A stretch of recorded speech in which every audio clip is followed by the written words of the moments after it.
Muy buenas tardes, buenas noches a las personas que se han conectado y los que se conectarán posteriormente a través de nuestras redes sociales. El Colegio de Geólogos de Costa Rica tiene la oportunidad hoy de presentarles una charla de nuestro colega Julio César Duarte, que se titula Ensayos geotécnicos in situ, aplicaciones y casos prácticos. Esto es de una serie de charlas aplicables que hemos realizado durante este segundo semestre y esperamos continuar el otro año. Eh, Me da un honor presentar al colega Julio, lo conozco de hace muchos años y es una persona muy asidua a participar con sus conocimientos hacia el gremio. Julio es geólogo graduado de la Universidad de Costa Rica, de la Escuela Centroamericana de Geología, en el año 2011. Desde el año 2012 ha trabajado en la empresa MIV Soluciones Geotécnicas S.A., donde actualmente lidera el departamento de geología y participa activamente en el departamento de diseño geotécnico de la empresa. Entonces agradecemos a Julio la aceptación para dar esta charla y el micrófono es todo suyo. Gracias, Julio. Buenas tardes, buenas noches, ya más bien. Como decía Edwin, el título es Ensayos geotécnicos in situ, aplicaciones y casos prácticos. Apenas vamos a ver algunos cuantos ensayos porque es un tema muy amplio. Hay una gran cantidad de opciones en el mercado de tipos de ensayos para diferentes aplicaciones, pero vamos a ver apenas algunos pocos que yo considero que sí es bueno que aquí en Costa Rica ya nos vayamos empapando cada vez más. Ya últimamente sí se está empezando a implementar más otros tipos de ensayos, más allá del convencional que todos conocemos, que es el SPT. Y de cada uno de estos ensayos vamos a ver ahí algunas cuantas aplicaciones generales, muy puntuales más bien, de casos específicos, algunos casos prácticos que hemos podido tener, participar. La agenda de la reunión va a ser una introducción y después pasaremos a los ensayos que vamos a ver, empezando con el CPT, el CPTU, el ISOCONO, que actualmente creo que ya muchas de las empresas a nivel del país ya lo manejan, el dilatómetro de Marchetti, el DMT, el presiómetro, el PMT, y vamos a ver una serie de ensayos mixtos que son tanto el DMT como el SPTU, el piezocono, pero en la versión con el aditamento sísmico que este trae, que es para ver también ahí un par de temas específicos.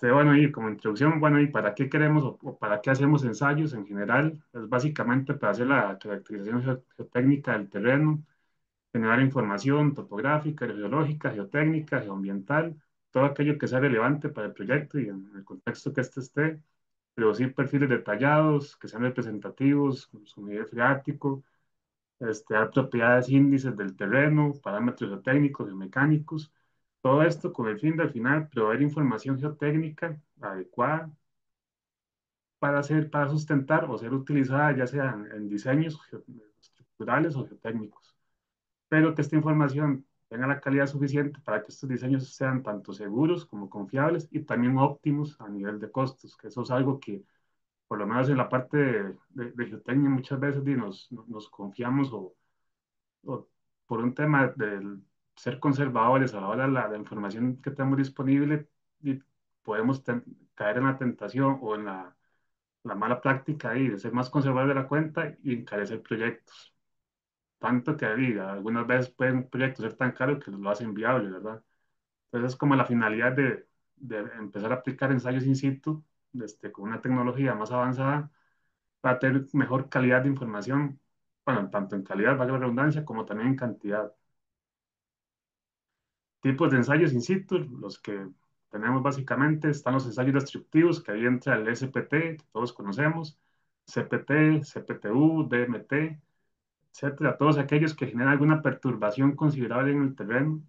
Están los no destructivos, que aquí entra el PMT, a pesar de que el PMT, uno de los métodos de hacerlo requiere una perforación y rotación, pero bueno, la información que genera es relativamente global, entonces digamos que no se perturba. El PLT o el Payload Test, que es como este que vemos en esta imagen acá a la izquierda, que es una prueba de carga pequeñita, con una influencia también de pequeña en profundidad por el tamaño, pero actualmente se utiliza mucho lo que es, en lo que es para pruebas de carga confirmar módulos de reacción, principalmente ahora que está se están haciendo muchas naves industriales para el tema del diseño del contrapiso. Aquí también entran los métodos geofísicos que todos conocemos en geología muy bien, que los que más se usan en geotecnia son refracción, microtremor, el más W, que también se está utilizando mucho, principalmente para lo que es la velocidad de onda cortante y definir el tipo de sitio sísmico. Está también los métodos eléctricos que conocemos y ya hay también otra gran cantidad de ensayos. Y estos mixtos o híbridos, que era como los que les decía, que está la versión del DMT y el CPT con el aditamento sísmico, que es una combinación de ambos aspectos. Aquí también entra el downhole y el crawlhole, que también son ensayos sísmicos que dependen de una perforación para realizarse. Y ya, bueno, muchos otros más. Aquí en esta lámina también hay muchos más ejemplos de otros ensayos, tanto destructivos como no destructivos, y estos combinados. Aquí incluso, bueno, aquí igual no están todos, faltan muchísimos más, pero estos son como los principales a nivel mundial. Está incluso la versión del cono, del CPT, que tiene para, eh, para resistividad. Y ya, bueno, aquí el SCPT, este, el SASU, el más W, los no destructivos, bueno, todo lo que vimos anteriormente. Esta es una lámina muy interesante que más o menos explica cómo ha ido evolucionando ese pulso, bueno, no pulso, sino como la aplicación tanto de los ensayos in situ en combinación con los ensayos de laboratorio. A principios del siglo XX, lo que imperaba eran algunos ensayos in situ muy básicos, muy pocos ensayos de laboratorio y lo que predominaba era como el juicio profesional. Ya después de 1920, 1930, ya ahí comienza a entrar más en boga todo lo que son los ensayos de laboratorio, principalmente con la influencia de Terzaghi y Casagrande, que ya aquí ellos comienzan a producir todo ese montón de conocimiento a nivel de ensayos de laboratorio. También comienzan a desarrollar eh, el SPT, se implementa el SPT como ensayo in situ, porque él había nacido en sus inicios como un método de muestreo, pero ya después lo comienzan a aplicar para lo que es caracterización del terreno. Ya por ahí de los 60, 70, vemos que llega como a su pico los ensayos de laboratorio y comienza cada vez a ser más importante los ensayos in situ, porque ya aquí aparecen estos ensayos que vamos a ver ahorita, el piezocono, el dilatómetro, el presiómetro, comienzan ya a desarrollarse, incluso ya desde antes a tener normativas para su aplicación, y ya comienza a disminuir el uso de los ensayos de laboratorio. Ya incluso ya con esta mejora en la información geotécnica a través de los ensayos in situ, incluso vemos que ya comienza todo lo que es los modelos analíticos, ya después modelos numéricos. Y bueno, ya aquí en el 2000 se corta, pero creo que si lo prolongamos a los tiempos de hoy, probablemente esta curva ahí sería un poco más empinada. Y bueno, el primer tipo de ensayo que vamos a ver es el CPT o el CPTU, que es la variable que mide la presión de poro. Ya desde los años 30 empezaron a desarrollarse algunos conos. Ya como en los años 40, 50, varios fabricantes comienzan a fabricar sus propios conos, casi todos midiendo principalmente lo que es la resistencia a la penetración por punta o QC, que ahorita vamos a ver un poco más de eso. Ya aquí en los años 50, Fugro, que es una de las principales empresas técnicas a nivel mundial, le incorpora medición de inclinación. Ya después incluso sale una versión sin cables, y ya más o menos en los años, en el 70, bueno, en los 80, ya salen las versiones del tieso cono que conocemos hoy en día, que tienen hacen estas cuatro mediciones, que es el QC, que es la resistencia a la penetración por punta, el FS, que es la resistencia a la fricción, o la fricción medida sobre un fuste, esta U, que es la medición de la presión de poro, y este X y Y, que es un aditamento para medir la inclinación. Y ya a partir de los 80 sí, es que se tiene ya esta configuración, que es como la que ya vienen casi la mayoría de los conos.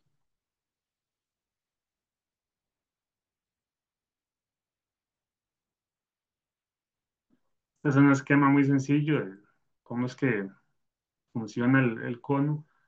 Este es un cono con los aditamentos electrónicos en el interior, una celda de carga para medir la resistencia a la penetración por punta, también una celda para medición del fuste, fricción alrededor del cono y una cámara con una piedra porosa que permite el paso o la medición de la presión de poro.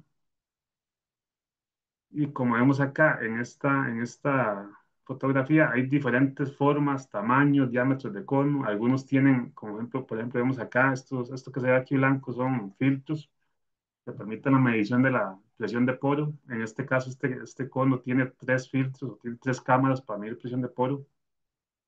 Este tiene dos. Usualmente lo que se más utiliza a nivel comercial es con una sola medición de presión de poro. Y aquí vemos lo que mide, la resistencia a la penetración QC, que me lo da en megapascales, kilopascales ya en unidades de presión, la resistencia a la fricción también, presión de poro, mido la inclinación, también a través de un depth encoder, se mide la profundidad de forma directa, la velocidad, temperatura, toda esta información la vamos teniendo a nivel, este, la vamos teniendo en tiempo real durante la ejecución. Y algo muy importante que, como les hablaba, con, tal vez el SPT es de los ensayos más aplicados, pero el SPT lo que me da es un índice de penetración, no me da una magnitud física real. Después hay que correlacionarla. Estos ensayos ya me están dando mediciones de parámetros mecánicos reales, aquí con unidades, que estoy desde de lo principal innovación y a la hora de meter este tipo de ensayos, ya olvidarnos mucho de lo que es un índice y ya entrar a parámetros físicos reales. Estas son unas fotografías de los principales fabricantes de conos en el mundo. Hay muchos, como les decía, muchos tamaños, tipos, diámetros, incluso sensibilidades. Creo que hay como tres grados de sensibilidad. El que más se utiliza me parece que es el tipo 2, que es como una sensibilidad intermedia. Tipo uno sé que en México, en Ciudad de México, sí lo utilizan por el tema que ahí tienen esas arcillas sumamente blandas y saturadas. Entonces, sí ocupan tener un grado de sensibilidad mayor que el tipo 2 o el tipo 3. ¿Cómo ejecutarlo? Bueno, el CPT tiene la peculiaridad de que es por un empuje continuo. Él avanza a una velocidad de más o menos 2 centímetros por segundo y cada 2 centímetros él toma una medición de todos esos parámetros que les mencioné antes. Entonces dice, se hace un empuje con equipo hidráulico. Se utiliza normalmente este tipo de geotractores que se anclan en el terreno. Igual hay muchos fabricantes, está Pagani, está Greg. Aquí en Costa Rica hay una empresa que los fabrica también, TMG. Este, y sí hay mucha diversidad en ese tipo de máquinas. También están con camiones. Estos son unos ensayos en Jacob, en Grecia. El camión tiene la ventaja, bueno, en este de acá, cuando son retractores, esos tienen que anclarse aquí como estos helicoidales que se ven acá para darnos la reacción a la penetración. En el caso con el camión, tiene la ventaja que con unos pistones el camión se levanta y el mismo peso del camión funciona como reacción. Aparte que el mismo camión lo protege a uno de la intemperie, entonces es más sencillo, no le pega el sol, no hay que preocuparse por la lluvia, incluso tiene aire acondicionado. Este es uno muy bonito que tuvimos un proyecto ahí, una colaboración allá en México. Entonces es mucho más sencillo si el espacio lo permite, ¿verdad? Obviamente con la limitación de espacio, camiones grandes no se pueden utilizar. Esto fue en APM Terminals cuando se hizo la exploración offshore para lo que era la terminal. Aquí la peculiaridad es que lo que había, bueno, se trajo una barcaza, como vemos acá, esto también se levantaban unas patas, cuando se llegaba al punto, se levantaba sobre las patas, se ancló un retractor de estos, se fijó con pernos a la cubierta y desde acá arriba de la plataforma se hacía el ensayo. Lo que más se tuvo, creo, de espacio entre la plataforma y el lecho marino, creo que andaba como en 15 metros. El promedio estaba como en 10, 12 metros y el máximo creo que fueron 15 metros, desde la cubierta hasta el lecho marino. Este, Ahí el tema que se había que proteger las barras, porque 15 metros, ¿no? Las barras que se utilizan son relativamente delgadas, entonces hubo que protegerlo con una serie de casing, un casing externo, un casing interno, para darle más rigidez y evitar que se pandearan y se quebraran las barras. También está este otro para ya profundidades mucho mayores, ya donde utilizar ese sistema no es viable, no es práctico. Estos básicamente se dejan caer sobre el lecho marino a la profundidad que se requiera y prácticamente todo se hace automático, nada más se está conectado a través de un cable con la superficie, con el barco, para ir monitoreando el ensayo. Aquí vemos un esquema de lo que vamos viendo cuando se realiza el sondeo. Básicamente se va penetrando el cono en el terreno a la velocidad de esta que les dije, de 2 centímetros por segundo. La información se va recolectando, se envía todo vía electrónica mediante una conexión con un cable que va, va protegido dentro de las barras, llega un data logger y el data logger a la computadora y podemos ver en tiempo real cómo va avanzando, cómo se va generando la información. Esto es importante porque para ver darnos una idea de qué vamos encontrando. Por ejemplo, aquí algo muy típico, aquí vemos resistencias por punta cercanas a los 5 megapascales, eso es una resistencia típica en arenas. Aquí esto baja a un poco ya como a 2 o 1,5 megapascales, que es típico en arcillas, y aquí lo podemos ver muy bien, esta curva es como celeste, la presión de poro. Aquí, en este estrato de acá, vemos que la presión de poro es de cero. Me indica que es una arena, y las arenas no tienen la capacidad de levantar presión de poro. Y aquí sí entramos en un sector donde la presión de poro se levanta, como en lentes, probablemente. Esto ya me indica que aquí hay arcilla, que la arcilla sí levanta la presión de poro, donde la presión de poro cae, puede ser algunos lentes arenosos. Entonces aquí ya hay como una intercalación de arcillas y arenas. Entonces es un ambiente marino ahí de alta energía, entonces es típico. Esto es allá en Moín también. Este se llegó hasta los 53 metros y esto se hizo en un par de horas. Entonces, digamos, hacer un ensayo para tener esta cantidad de información, estos son apenas los primeros 17 metros. Para ver los otros, el resto de la profundidad ya que hay que escrolear un poco, pero ver toda la cantidad de información constante que se tiene y la profundidad y el tiempo de ejecución del ensayo, apenas un par de horas, tal vez una hora, 3 horas ahí, incluyendo lo que es sacar el equipo. Pero digamos, cualquier otro un ensayo convencional, una perforación a rotación, un SPT, es imposible realizar un ensayo con esta cantidad de información y esta profundidad en tan poco tiempo. Entonces, esta es una de las principales ventajas de este tipo de ensayos, principalmente el CPT. El CPT para mí es de los que tiene el tiempo de ejecución más rápido. Y bueno, pues así rápidamente, algunas aplicaciones principales, muy puntuales. La litología, aquí vamos a ver cómo es que el piezocono realiza la clasificación de la estratigrafía. Hay las correlaciones a parámetros geotécnicos que después utilizamos para todo lo que es diseño, para calibrar modelos constitutivos. Este, lo que es estimación de la capacidad de soporte, asentamiento, temas de diseño geotécnico en general, propiedades de consolidación y drenaje, que esto es una de las principales virtudes que tiene el CPT a través del ensayo de disipación, el análisis de la ecuación también. El CPT, al tener el aditamento de presión de poro, de medición de presión de poro, es muy bueno para el tema de análisis de la ecuación y control de compactación.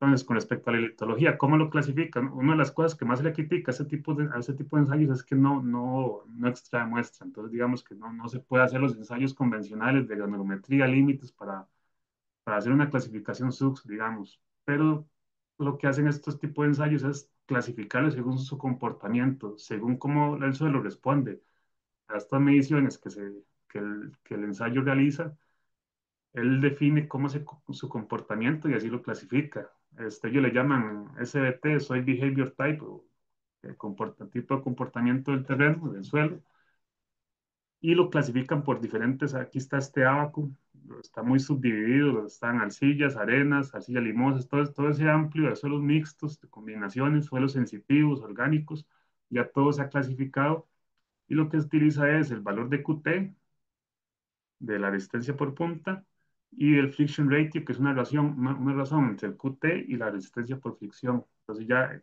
entra este abaco y lo podemos ver también aquí mucho mejor en este gráfico de comportamiento. Aquí vemos que caen principalmente en la zona de arcillas, limos arcillosos. Aquí ya son suelos un poco más limosos. Y aquí ya estamos en suelos arenosos. Aquí lo podemos ver con la resistencia por punta también, que estos suelos arenosos corresponden con resistencia por punta mucho más altas. Mientras que estos suelos plásticos, arcillosos y limosos tienen resistencias por punta típicas más bajas. Paul Main decía ahí que un número, que le llamaba un número mágico, que es que de resistencia menores a 2 megapascales, usualmente estamos tratando con arcillas. Entonces es un número que es bueno tener siempre presente cuando está uno realizando el ensayo.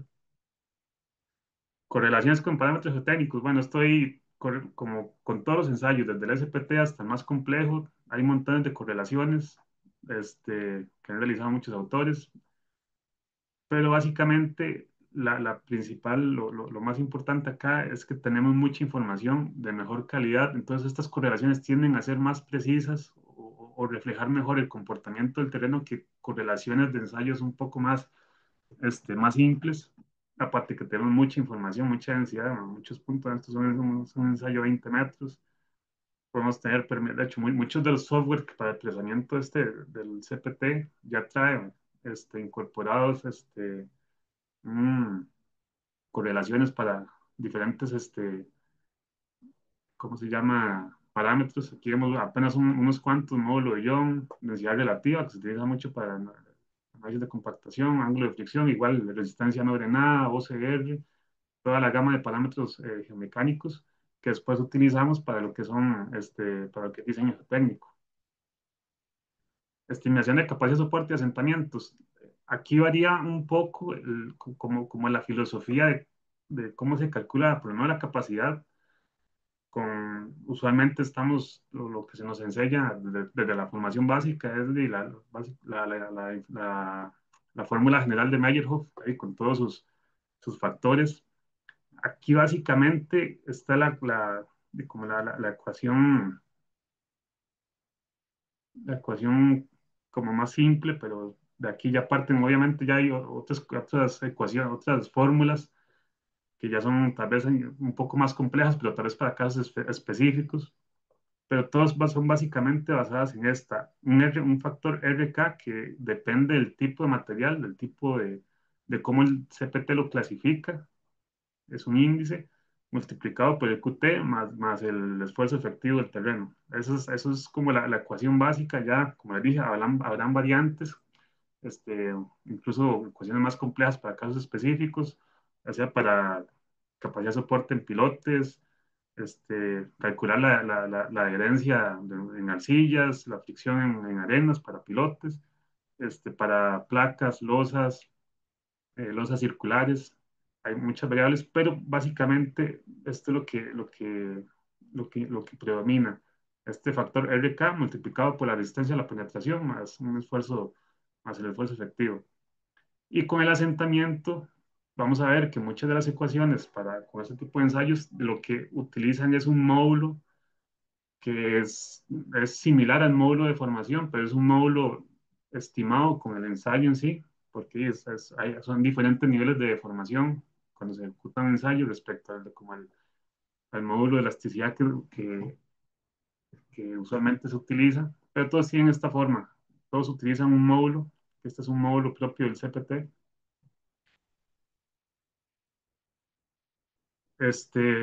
Propiedades de consolidación y drenaje, que es lo que yo les decía, que es una de las virtudes más poderosas que tiene el CPT a través de la medición de la presión de poro, que es permite realizar un ensayo de disipación, que es básicamente es, yo voy ejecutando el ensayo donde yo tengo probablemente una arcilla con una alta presión de poro, yo detengo el avance y comienzo a medir cómo esa presión de poro se va disipando o va cayendo con el tiempo. Entonces voy realizando una medición a través del tiempo de cómo varía esa presión de poro hasta que ya llega a un punto en el que en esa presión se queda constante, que sería la del U0, el U0, y ya ahí se ha disipado todo el exceso de presión de poro.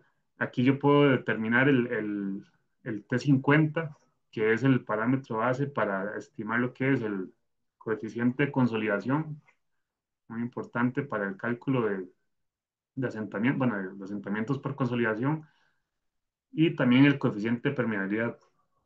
Esto se utilizó también en APM términos, ahí en esa zona de Moín, había una arcilla, ahorita no recuerdo qué profundidad andaba, pero sí tenía una presión de poro, un exceso de presión de poro muy, muy alto. Entonces, si eso se dejaba así, si esa capa se dejaba de esa forma, y había un potencial de que se tuvieran asentamientos por consolidación después de varios años. Entonces, lo que se hizo fue ir al terreno, hacer pruebas de disipación iniciales. Luego se colocaron mechas drenantes en todo el espesor de esta arcilla, se colocó encima una precarga como de 15 metros y se dejaba más o menos de 2 a 2 meses y medio para que entonces con esta sobrecarga generar presión en el terreno y con las mechas drenantes disipar esa presión de poro a través de ellas y generar esa consolidación. Entonces, una de las formas de chequear que se diera esa consolidación al grado requerido era después de que se hacía ese proceso, se hacían ensayos de disipación. Aquí es como se da un ensayo de disipación, cuando se ejecuta con el cono. Aquí vemos cómo va cayendo la presión. Este, lo que se hacía eso era verificar la condición inicial versus la condición final y se validaba si se llegaba a una presión de poro aceptable para el grado de asentamientos que se podían dar. Otras principales aplicaciones que de hecho yo creo que en Chile casi que para lo que es análisis de la ecuación creo que es obligatorio ya usar al menos CPT. Este, Aquí lo que vemos es un gráfico del factor de seguridad contra la ecuación, por potencial de la ecuación. Esto fue un ensayo que se hizo en Jaco, que Jaco tiene la peculiaridad de que como que usted habla con diferentes personas en el gremio y dicen que Jaco es licuable, pero no hay evidencias, no hay un testimonio o evidencias de que algún edificio haya sufrido algún problema de licuación. Muchos, por este miedo o por esta duda que se tiene, están cimentados sobre pilotes, pero muchos otros no, están cimentados sobre losas convencionales. Pero sí, nunca había una evidencia de licuación. Entonces, de ahí fue donde comenzamos a ver qué pasaba. Esto es un ensayo que se hizo ahí muy cerca de la playa. Ahí en Jacó esto es típico. Se tiene un espesor esto es como un limo arenoso, y como lo que está ahí en los primeros metros, y ya luego encontramos una capa, esta es una capa de arena muy, muy densa, que llega, incluso llegó casi 80 megapascales. Esto fue una resistencia muy alta, esto se hizo con camión, con equipo, con un tractor, esto difícilmente se hubiera podido lograr. Aún así, yo estudio cuando se hicieron estos ensayos y fue un poquito daba miedo porque sí, era una resistencia muy alta. No la jugamos porque era relativamente somero. Tener un golpe así tan abrupto, más profundo, y sí hay un riesgo de romper los equipos, ¿verdad? Pero bueno, aquí estábamos someros, entonces digamos que nos la jugamos y logramos pasar esa arena, digamos, el SPT esto no lo pasa y ya pasamos esta arena, igual esta otra arena acá sigue siendo relativamente densa, pero ya aquí entramos en otra arena que sí es mucho menos densa y si vemos el factor de seguridad por la ecuación, ya aquí entra un factor que no es aceptable, ya incluso el asentamiento por la ecuación es muy alto, pero ahí caemos en lo mismo, ok, si hay estratos licuables profundos, después de los 10 metros, pero igual no ha habido evidencia de licuación, por lo menos en superficie. Y ahí investigando un poco encontramos el criterio de Ichihara, que sí se utiliza mucho ya ahorita a nivel mundial, que lo que dice es que para que yo tener evidencias de licuación en superficie, esos estratos licuables tienen que estar cerca de la superficie, valga la redundancia.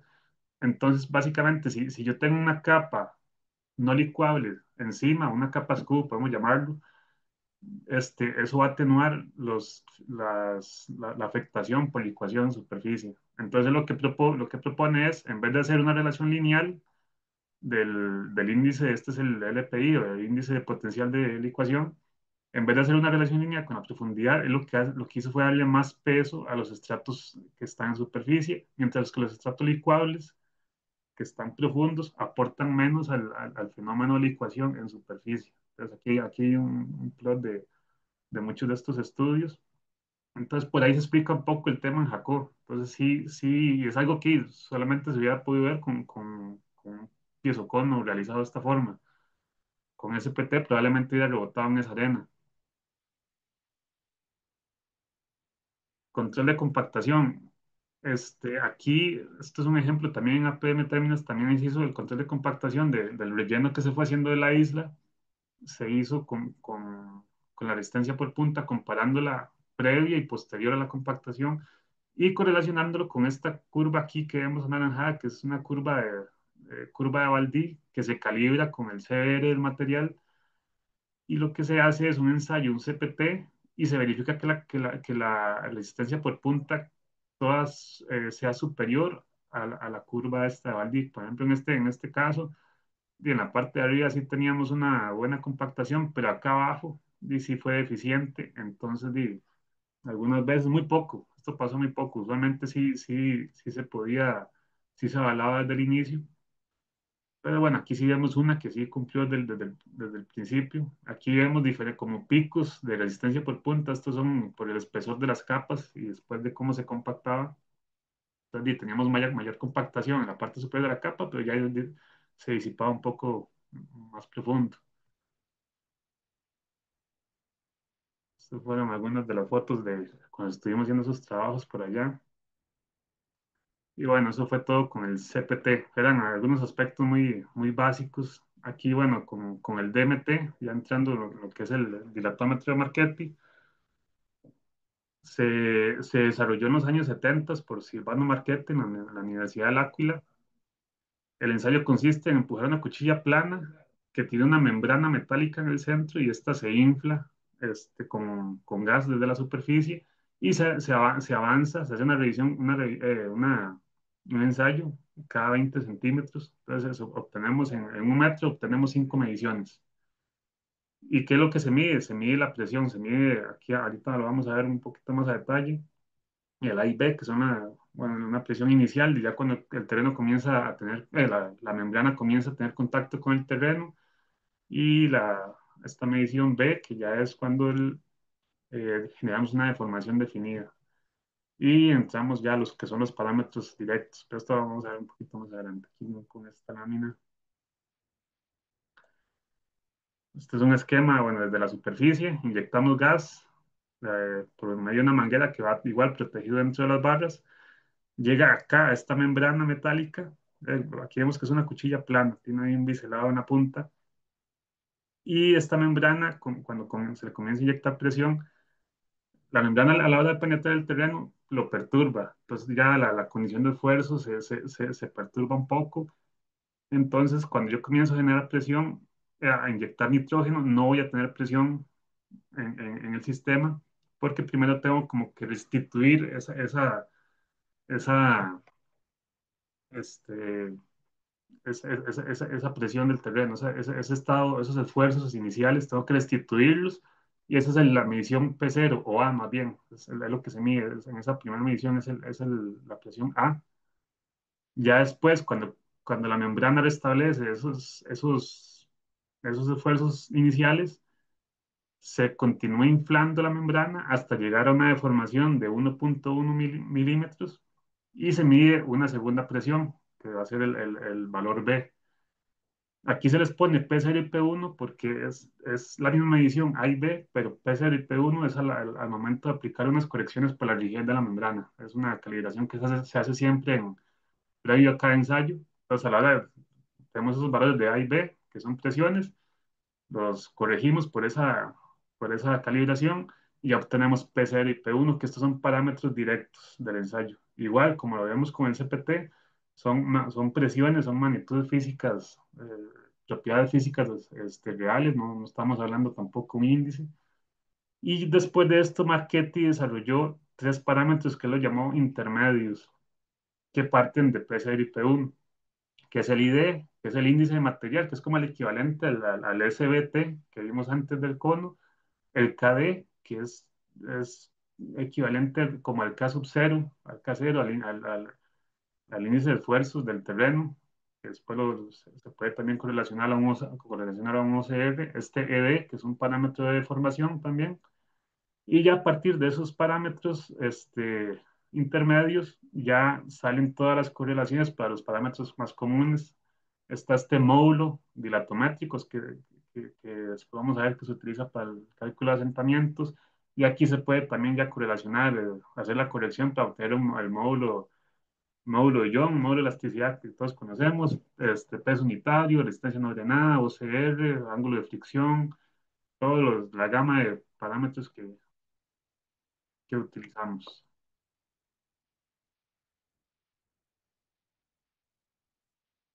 ¿Cómo se realiza? Bueno, igual con los mismos equipos que vimos antes para el CPT. En este caso, sí, sí es más común utilizar únicamente geotractores, pero también se puede adaptar en camiones, como vimos en plataformas.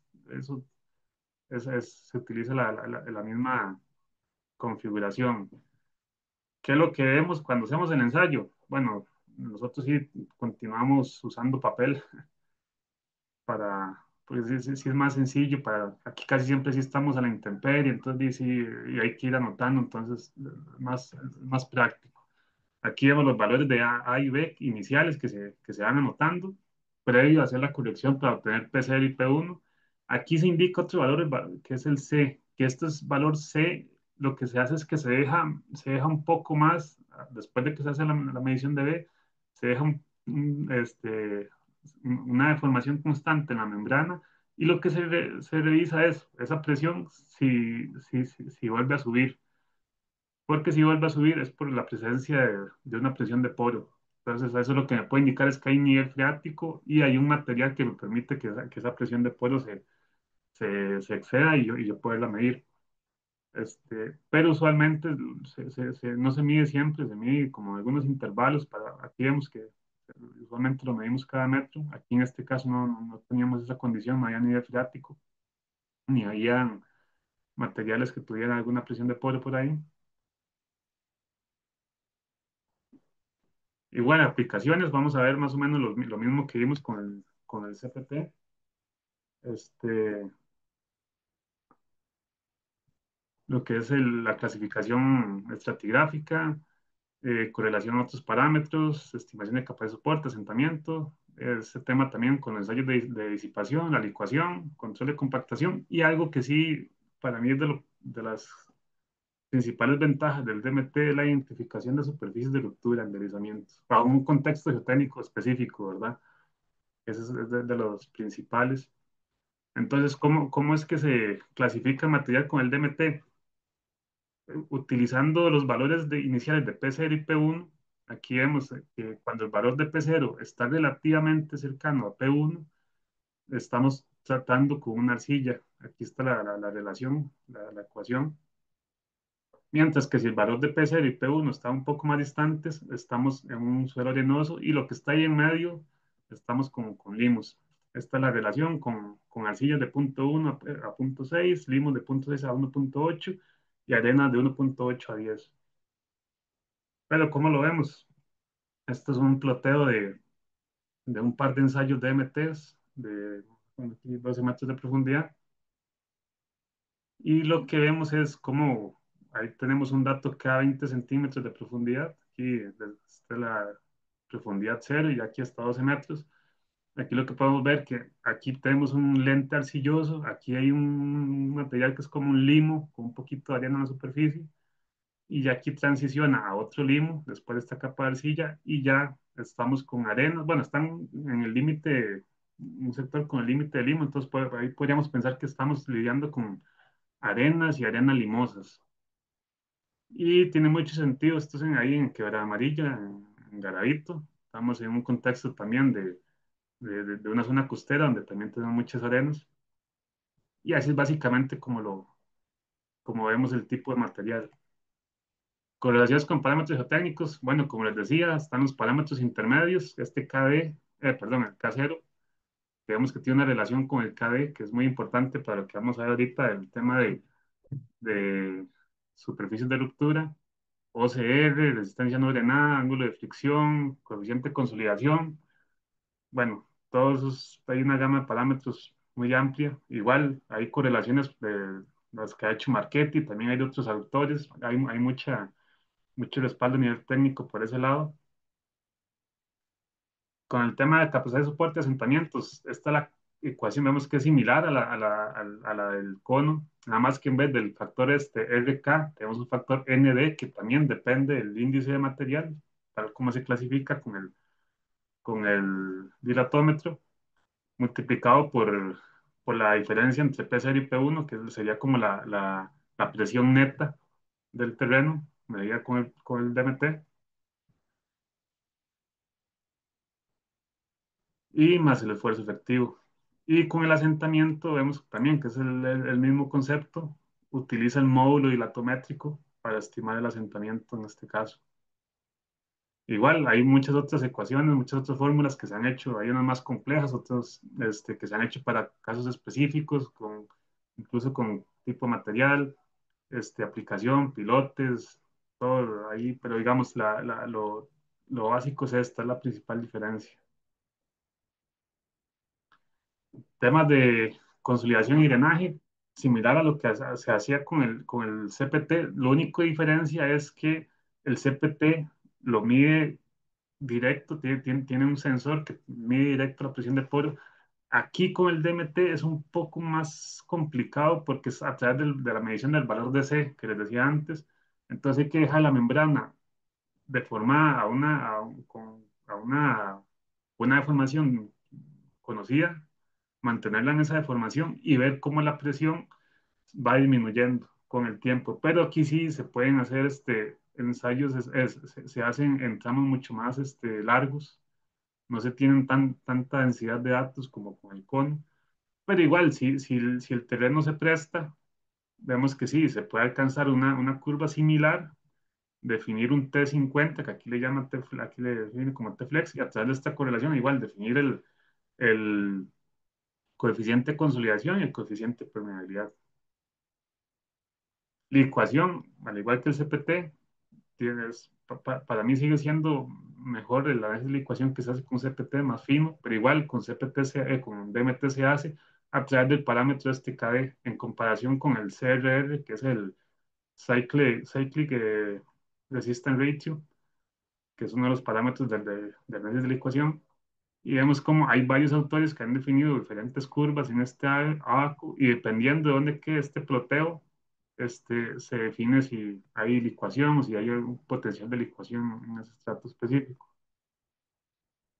Control de compactación, también se pueden utilizar diferentes parámetros. En este caso vemos que se hace mucho con el KD, pero también con el módulo. Aquí estos son ensayos pre y posterior de la compactación. Digamos cómo si se incrementa, que el KD incluso en este caso se incrementa 4 veces, el módulo dilatométrico se incrementa 10 veces.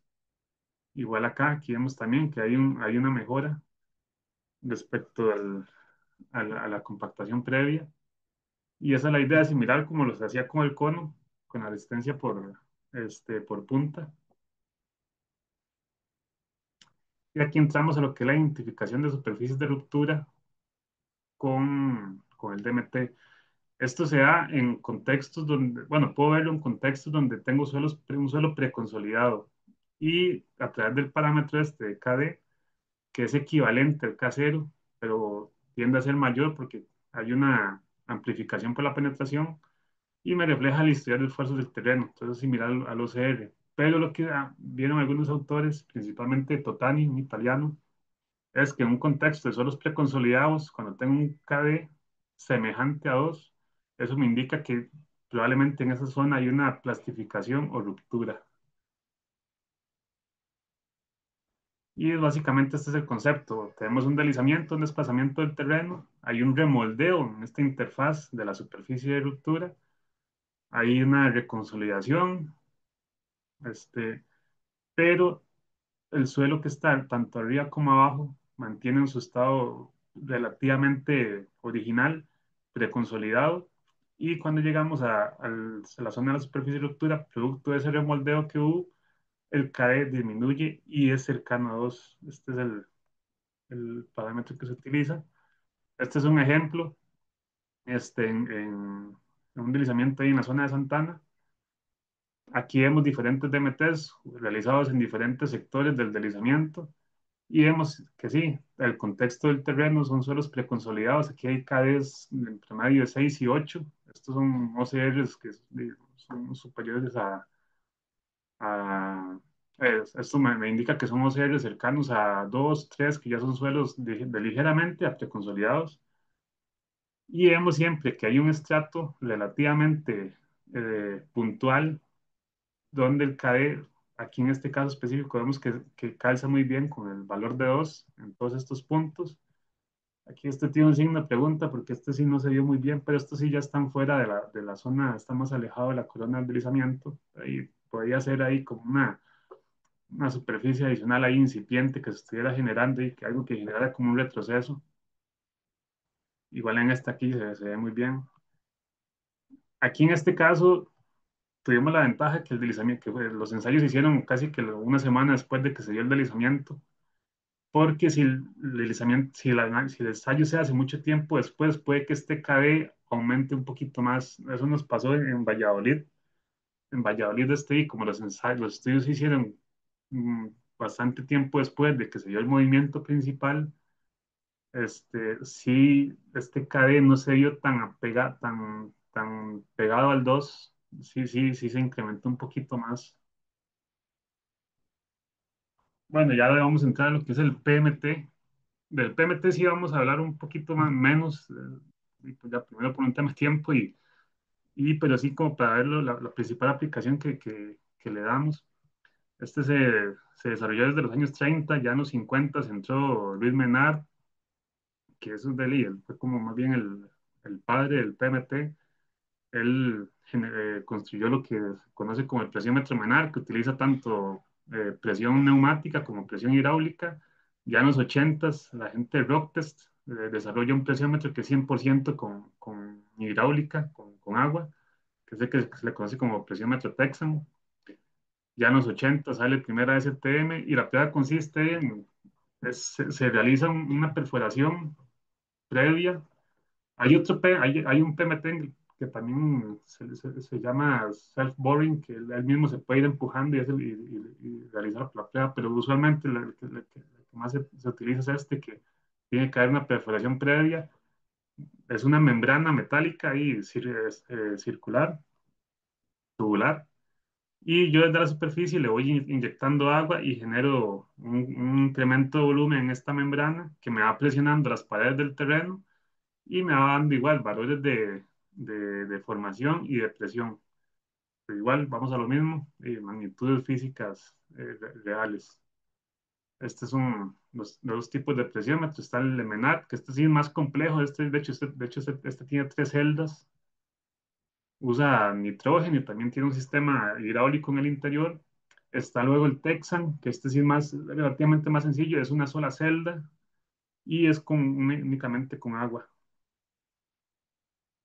Es un esquema. En el caso del MENAP es con presión de nitrógeno que se infla. En el Texan es se le va inyectando volúmenes de agua en incrementos y se va midiendo la presión y por el cambio en el volumen de la membrana. Y esto es lo que vemos en un ensayo. Ahí vemos con estos con Texan. que se hacen incrementos de volumen de 40 centímetros cúbicos y se va midiendo la presión en diferentes tiempos. Se mide la presión 15 segundos después y después a los 30. Y aquí vemos cómo va aumentando esta presión conforme voy incrementando el volumen que voy inyectando a la membrana y genera una curva de este tipo, una curva ahí de formación radial de la membrana versus contra la presión. Y esta curva tiene diferentes partes que son las que vamos a ver acá. Tiene estos tres segmentos de A a B, es como la presión, porque el diámetro de la perforación es mayor al diámetro de la membrana para que pueda entrar. Entonces hay un periodo en el que yo comienzo a inyectarle agua, volumen de agua, pero la membrana se infla, pero no me toca las paredes de la perforación y ya llega un punto donde, como aquí en el punto B, donde se toca la presión, se tocan las paredes de la perforación y ya comienza a levantar presión, que este es el que se conoce como P0.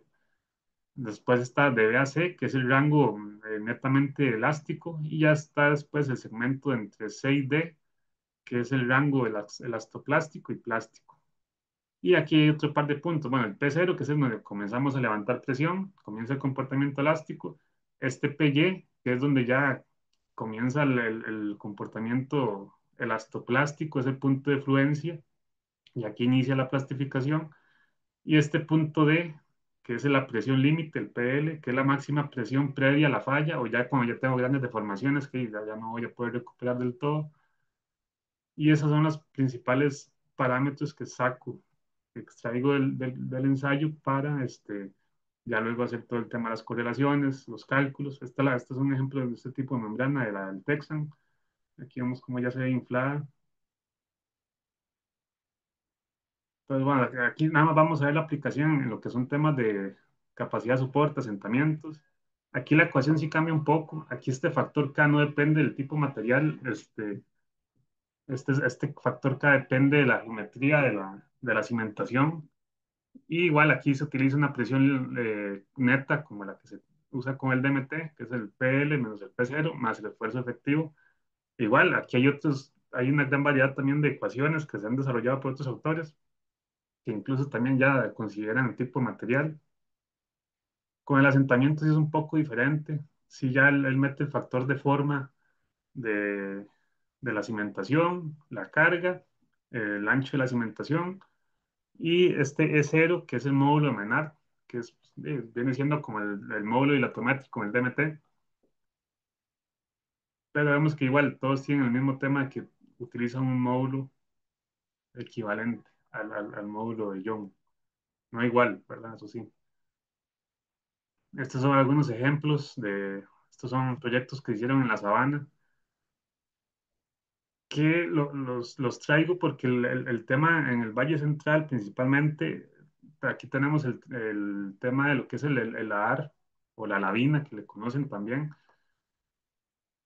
que lo que pasa es que como tiene bloques, los ensayos de penetración, ya sea SPT, DMT, CPT, cuando llegan a esta capa y los bloques impiden el avance. Entonces había como esa incertidumbre, bueno, ¿y qué tan duro es el AR? Y por ahí también hay como un artículo de gente que le aplica el criterio el del GSI, que no sé, por lo menos a mí no me parece adecuado caracterizar un LAR con, con una metodología para rocas, porque aquí lo que tenemos es una matriz de suelo con bloques que bueno, pero lo que domina el comportamiento de la matriz, pero bueno, los bloques aportan más rigidez al material.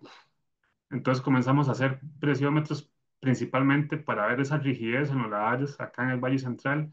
Aquí vemos este par de ejemplos. Este es el Hilton, el edificio este que está frente al Estadio Nacional.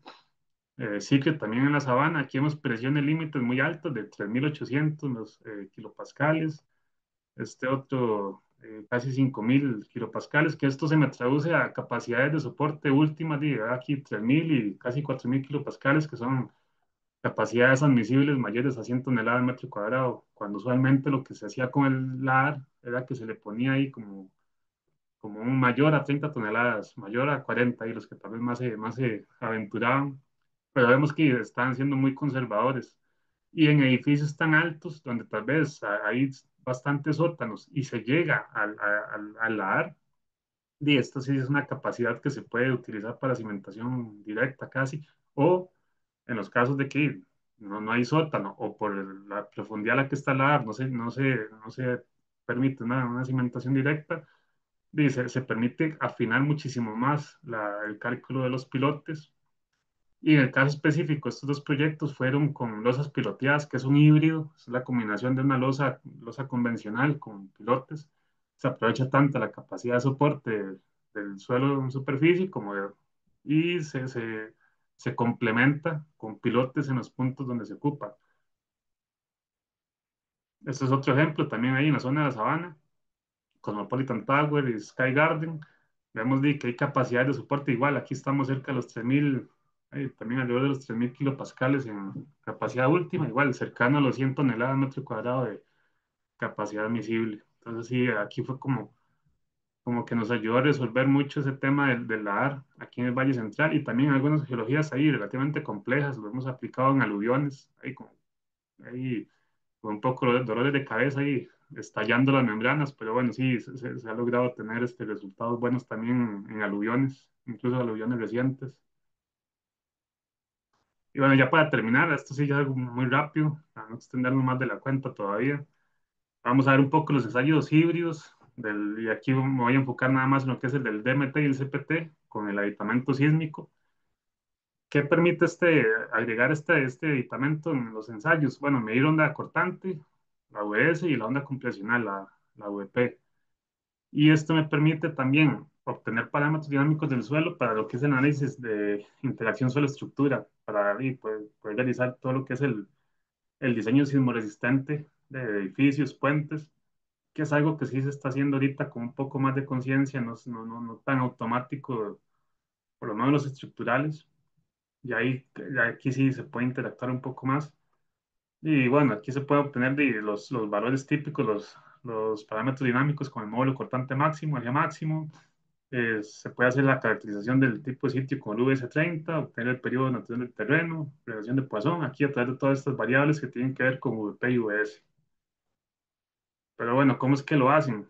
En el caso del DMT, tiene dos geófonos. Tiene uno inferior y uno superior, y están separados a una distancia conocida. Y lo que se hace es que, bueno, desde la superficie se genera una onda. Si se quiere medir onda cortante, bueno, se da el golpe así de ladito, como está aquí en este esquema. Si se quiere medir onda P, onda compresional, se da el golpe de forma directa acá desde arriba. Y como estos geófonos están colocados a diferente distancia, la onda llega en un tiempo a este geófono y con un rezago de tiempo o un delta T a este otro geófono. Y aquí lo vemos en esta curvita acá, en el azul, la onda arriba primero y poco tiempo después arriba en el rojo. Entonces ya aquí yo obtengo este delta T y tengo esta distancia conocida y ya puedo sacar la velocidad de este estrato específico. Esto es, para mí el módulo sísmico del DMT es el más versátil por esto, porque tiene estos dos geófonos colocados de esta forma. Este es un ejemplo, esto fue ahí en Corinto, Nicaragua, y aquí vemos el arribo de la primera onda, del arribo de la onda, el primer geófono, después al segundo, y aquí ya vemos cómo se determina el delta T, el delta S, ya la distancia que hay entre geófono y geófono son 50 centímetros, y ya se calcula la velocidad en cada punto. Aquí se hizo en este caso cada metro, a 12:10, 13:10, 14 y 15. El del sísmico es un poco diferente, perdón, el del CPT es un poco diferente, este solo tiene un geófono, entonces hay que hacerlo dos veces, digamos, para obtener el valor de velocidad de un estrato o de un punto específico, tengo que hacer el ensayo dos veces para sacar ese delta T. Entonces aquí lo podemos ver mejor. Bueno, bueno, algo que se recomienda en este tipo de ensayos es dar el golpe para lo que es velocidad de onda cortante, dar el golpe tanto a la izquierda como a la derecha, para por polaridad de la onda, ver bien el punto del arribo, el tiempo de arribo, verlo en este otro gráfico lo vamos a ver mejor. Entonces, digamos, esto está el golpe izquierdo, el golpe derecho, tienen diferente polaridad porque estoy haciendo en lados diferentes. Y ya aquí puedo marcar el arribo de la onda en este punto.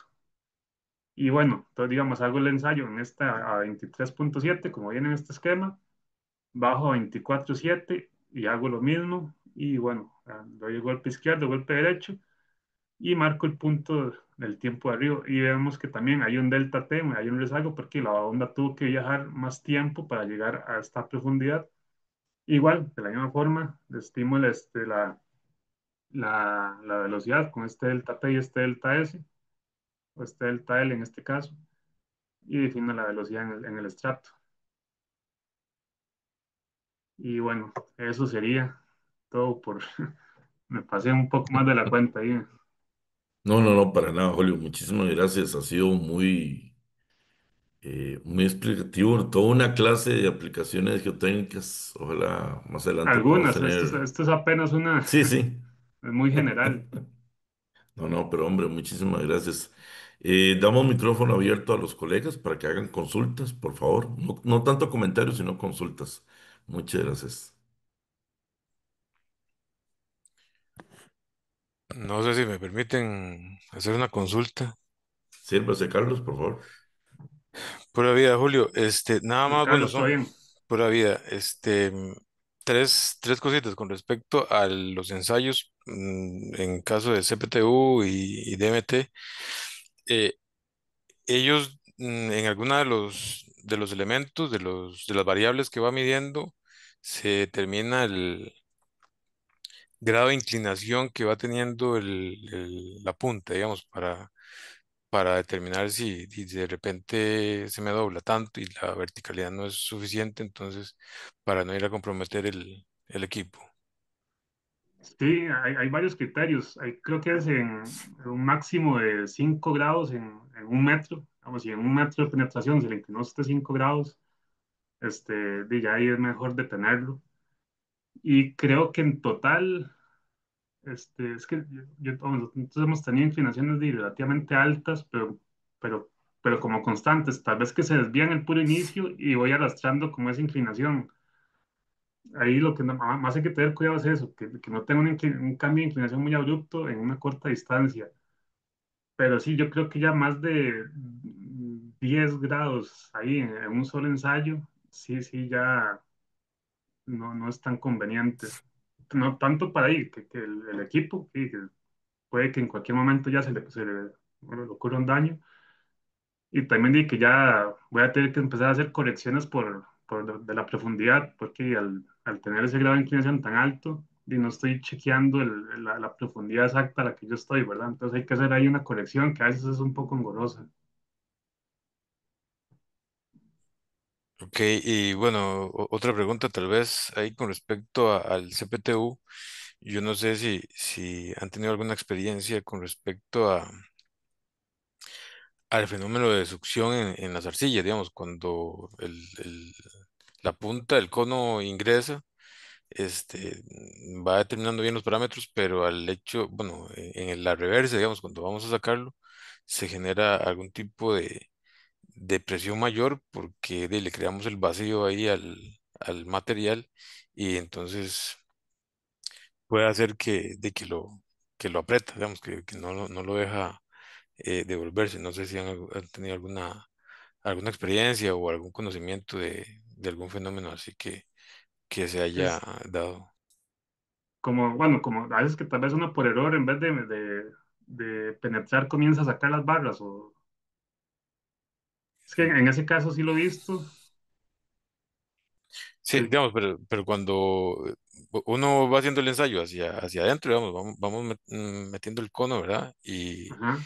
Y de ahí eso tiene que venir hacia afuera, digamos, ya después de generar todo el análisis, ¿verdad? Todo el conteo de las variables, hay que sacar la punta otra vez, ¿verdad? Entonces él viene hacia afuera. En ese punto de que viene hacia afuera, en algún momento han tenido la experiencia o el conocimiento de que las arcillas principalmente succionen tanto la punta de que no pueda salir, o sea, que realmente lo dejan Ah, que quede pegado atrapado, el digamos. cono. Exacto.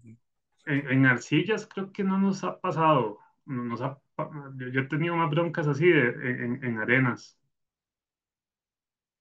pero así como que, que por succión en la arcilla, yo he tenido broncas así de que se nos queda pegado, que tal vez incluso hay que traerse el camión que tiene más fuerza. Creo que más, bueno, mentira, sí nos pasó aquí a la par del Mall San Pedro. Ahí se nos había quedado un cono y hubo que llegar con el camión que tiene más capacidad. Pero sí, en ese caso, ahí es lo que se ocupa más fuerza. Y nos ha pasado también de que no, que pasó algo, que incluso que se ha quebrado y se han quedado conos ahí enterrados como un monumento. Pero ahí es parte del riesgo que hay que asumir cuando se quiere mejorar un poco más en la calidad de los datos. Ok, y no sé si me permiten la última, nada más, de con respecto a la parte sísmica ahí en los ensayos, ya cuando le incluyen la variable sísmica y el US-30, no sé si han tenido la experiencia de la clasificación de sitios y la han podido, este, digamos, si los ensayos realmente han encontrado que se pueda mejorar la clasificación con respecto a, digamos, los sitios S1, S2, S3 y S4 que es el código sísmico, ¿verdad? Que normalmente los ensayos estos se hacen en materiales un poquito más blandos, pero si se ha logrado, digamos, pasar de un S3, por ejemplo, a un S2 o algo así para mejorar este, la US-30 y la Este, clasificación de sitio. Ujú. sí, sí, aquí de hecho, aquí en el Valle Central, usualmente se usa S3, pero sí, con cono sísmico, en dilatómetro sísmico, sí, sí se ha podido hacer como mediciones más exactas. Y sí, sí hemos tenido sitios que nos han pasado a hacer S2 y bastantes. También con más W. El tema con el sísmico, tanto el dilatómetro como el piezocono, es que ya, por lo menos después de los 20 metros, sí, el tema de la energía que llegue tan abajo cuesta un poco. Entonces sí, sí, el ensayo a veces se hace muy largo, porque hay que darle muchas veces para poder encontrar generar una onda de calidad, para poder ver bien los arribos. Pero sí, sí lo hemos podido y sí, sí, sí, sí hemos encontrado que nos ha pasado que nos ha mejorado de S3 a S2 y en algunos puntos, principalmente en la costa, que tal vez uno pensaría que sean S2, sí los hemos sí, logrado categorizar S1. Pero sí, sí, es que sí, sí bastante, más que todo donde tenemos el LAR relativamente somero, porque las velocidades de onda en el LAR, por lo menos nosotros hemos encontrado como velocidades de onda corte entre 400 500 metros por segundo, y a la hora de hacer el ponderado, sí ya nos sube de categoría a un S2. Listo, muchísimas gracias, Julito, por la vida. Pues ahí, Carlos. Sí, gracias, Carlos. ¿Algún otro compañero que quiera participar o compañera?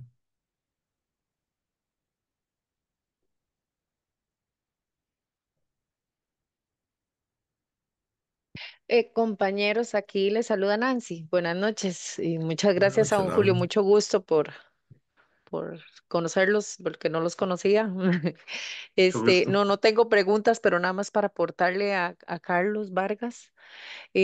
Nosotros en el ICE, yo trabajo para el ICE, por cualquier cosa. Nosotros en el ICE, durante la construcción del edificio DIPOA, que es el edificio nuevo que queda para que se ubiquen un poquito, del edificio del ICE Central en Sabana Norte, 300 metros al norte. Durante la investigación en ese sitio, con el cono se logró penetrar 20 metros de profundidad, pero sí se atrapó. El equipo quedó embebido en el terreno, eran limos y dichosamente, ¿verdad? Con la excavación para la fundación, ya durante el periodo constructivo, logramos recuperar el cono. Pero sí, los limos del Valle Central, sí, hay que pensar muy bien dónde acomodarse porque sí puede uno correr el riesgo de perder el equipo. Sí, ya la que le estoy haciendo mente, sí, nos pasó ahí en ahí a la par de Buen San Pedro, en la Sabana también, para una tesis de un muchacho, quedó muy acongojado. También uy, había otro que no lo recuerdo ahorita, pero sí, un par de veces hemos podido recuperarlo de esa forma, que si después hay una excavación, pero si no, también hay un par que están enterrados, hay uno en Panamá, Todavía está enterrado. sí, ese está cerquita, ese está como a 4 metros, pero y nos dijeron que no pudieron encontrarlo. Sí. Bueno, aprovecho ya que tengo el micrófono abierto. En una de las filminas que puso por ahí estaba la prueba de sísmica con el dilatómetro. Me pareció que ese equipo, esa parte del dilatómetro, ¿verdad? Esa, Sí, sí, exactamente. es este módulo, digamos, el cono, perdón, la paleta es esta, ¿verdad? Sí. Y Ujú. este tubo Esos acá, dos geófonos, ajá. este es el dispositivo sísmico del DMT. Pero si viene con el DMT o la pregunta es, ¿hay que comprarlo como un elemento adicional al equipo o si viene con el DMT? Ah, no, se compra aparte, igual que el del CPT, es un módulo aparte. Ah, ok, ok. Sí, está bien. Muchas gracias. Ve, siempre aproveché el micrófono. Gracias, Ah, gracias. bueno. Una barra adicional ahí que hay que adquirir. Sí, una varilla nada más, pero ahí. Y bueno, si no hay más consultas de parte del público, pues el Colegio de Geólogos agradece nuevamente la participación del colega Julio. Muchas gracias siempre por ser tan participativo y anuente a colaborarnos en estos espacios. Ah, no, mucho gusto. Palabras de cierre, don Julio. Y no, y el tema de los ensayos in situ, y como les decía antes, sí, como que a nivel internacional la idea es esa, ir invirtiendo más en ensayos in situ, sin dejar de lado los ensayos de laboratorio como un tema ahí de comprobación, o dependiendo también del tipo de proyecto. Hay proyectos que por su envergadura, sí, hay que invertir también en una gama de ensayos de laboratorio, de calidad también. Pero sí, ir tal vez invirtiendo un poco más en ensayos in situ de calidad y que sí hemos visto, por lo menos en la experiencia nuestra, que sí se logra optimizaciones muy grandes a nivel de constructivo, de diseño, de desempeño también. Con lo que es el tema de la interacción suelo-estructura, nos hemos estado metiendo ahí porque los geotenistas son muy dados ahí, nada más dar un reporte y ya hasta ahí llegamos, pero sí hay un tema de interacción con el estructural, que muchas veces es el que hace la parte geotécnica en los proyectos es el estructural. Entonces ahí sí se ha tratado como de incorporarlos y decirles, no, aquí estamos y las dudas, dice, resolverlas en conjunto. De los temas de los módulos de reacción, que es el parámetro de entrada para los módulos estructurales, y solo ellos el suelo lo modelan como un resorte, entonces, esos resortes tienen más sentido que se los demos nosotros al estructural, con base en la información que ellos nos dan también de cargas y todo ese tema, que incluso hay que converger en un punto por el tema de deformación. Pero sí, este tipo de ensayos nos permite tener la información de calidad suficiente para ya empezar a agarrarnos con los estructurales, que a veces hay como un divorcio. Sí, bueno, correcto. Bueno, recordarles nada más. Ahora, a mitad de octubre, tenemos el 17 de octubre, si mal no recuerdo, la Asamblea General del Colegio y a final de mes el Congreso Geológico Nacional y Universitario para que entonces puedan participar. Nuevamente agradecemos a Julio su colaboración y este espacio que promueve el colegio es para charlas técnicas aplicables para mejorar y actualizar los conocimientos. Entonces a todos y todas los que participaron, muchísimas gracias por incluirnos en sus agendas diarias y el espacio nocturno para escuchar esta charla técnica. Muchas gracias y buenas noches. Buenas noches. Gracias. Pura vida, buenas noches.